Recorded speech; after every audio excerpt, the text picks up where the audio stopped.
Behind me here is our broom shop.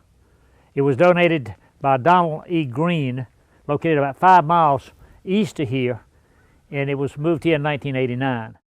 Inside you'll find the early brooms that have been made, and you'll see all the equipment that was used in the 1800s to make brooms.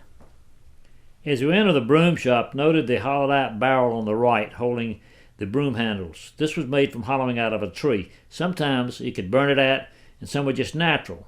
They're becoming harder to find, and the price of these things has gone outrageous. You almost run into a 1700 broom maker. Brooms were made here at Hart Square that you see both in the ceiling and against the wall, and also in the broom rack. The broom holder itself is 1800s, found in Tennessee. You'll see a number of different types of brooms, the flat, the round brooms. The broom cutter also is noted. It's a big metal looking like a silage cutter, noted to cut the smooth edges of the broom when finished. My favorite piece was given to me by a good friend of mine, Big Ed Sigmund. It's a broom straw seeder. You run the straw through the teeth of it, and it separates the seed from the straw. The seeds fall into this little bucket right at the end of it. It's the only one I've ever seen. I've never seen a picture of one like it. Our broom maker for years, Mr. Moore, made brooms here and also some at his house. After Mr. Moore died, Mark Hernig filled in for a number of years, and now we're going to see a demonstration of broom making by our current broom makers, Randy and Sarah King. Morning, my name is Randy King. I'm Greenville, South Carolina. We've been here with Dr. Hart for the last few years. We're the broom makers, and welcome to the broom making shop. Broom making is part of American heritage. It's as old as the colonies in Charleston, probably the slaves first brought over broom corn, the seed from it from Africa as they came, and this is the ends of it right here, the seed head. We have this old machinery built somewhere in the mid-1800s, completely original, foot powered, and we use this to reconstruct what we call a shaker broom. Shaker broom is a flat broom. You can see up here, we recognize it just as a regular house broom, but the shakers are the one that came up with the idea to make a broom flat. Originally, we had what we call the English broom, which was round. Shakers simply took it and flattened it out. This device over here on this side is the vise that we use to clamp it together. As we hold it together, then we can stitch it, and it makes it flat to give us our regular household broom.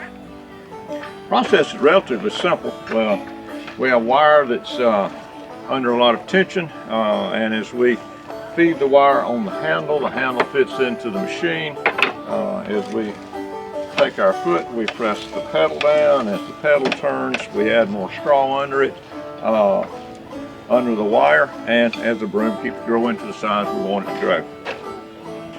We're almost complete with this broom. We've already had put all the straw that we want. We got it the size we want it, which is to us completely by feel. Wherever we think this is time to stop, we will. So now we're winding the straw with the wire. You see the wire up here under compression, and now we're securing it to the handle. All right. We're going to move up one time with the wire, and the more wire we put on it, the stronger it will be on the handle. Now we're going to take our knife, broom knife, and square the ends. And as we square the ends, it takes a little effort. We take our foot, we would continue to rotate the broom handle. Now we're going to take a nail, and the nail is going to secure the wire to the handle when we cut it from the spool. We'll take our pliers and snip the wire, and we wrap it around the end of the nail. Come back with our hammer again and finish seating the nail. We take the wire and just bend it a few times till it breaks. We press the pedal, and we have a broom. We have taken the broom from the broom winder. We have placed the straw on the handle. Now we're ready to compress the broom to make it into a shaker broom by making it flat. Now we have to stitch it. Stitch it holds it in place. We have a broom comb And now we're just simply taking the fibers of the broom and trying to get all of them running parallel with one another so we'll have a finished product that is like we'd be proud of. Once we have this completed, we have to adjust our vise. The jaws on our vise has lots of adjustments on it. We have one in the bottom which puts tension on the broom itself. So this is where we get the spread. The more tension we put on it, the wider it gets. So you can actually determine what size broom you'd actually want. And we got pretty close to that. Now we're going to take our needle. We're going to take hemp twine. We're going to take about broom measurement here of about 6 feet. Take our knife. We're going to cut our twine. We're going to put a knot in our twine. Place it after we put it on the needle. And this is well, you'll always be able to tell a homemade broom from a factory-made broom because you'll never be able to see the end of the string. You never know where you stop or never know where you began. So we're going to push it through the center. We're going to bring it out the other side. And bring it out the other side. Pull the excess twine out. We're going to leave the knot inside the broom. So there, well, that end is hidden. We tighten the tension on it just a little bit. And now we're going to wrap our broom and bring it into shape. We'll go around 2 times.